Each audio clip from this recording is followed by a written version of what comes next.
Hei, velkommen til Sameie Hamang Terrasse 55, like utenfor Sandvika i Bærum.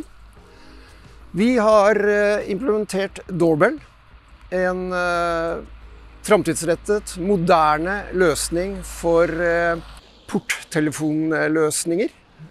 Den er veldig enkel i bruk, den er integrert med våre andre felles dører i sameie, som garasje, inngangsdører til bygget, funker utmerket, lave kostnader både i anskaffelse og drift, og ikke minst superenkelt å administrere.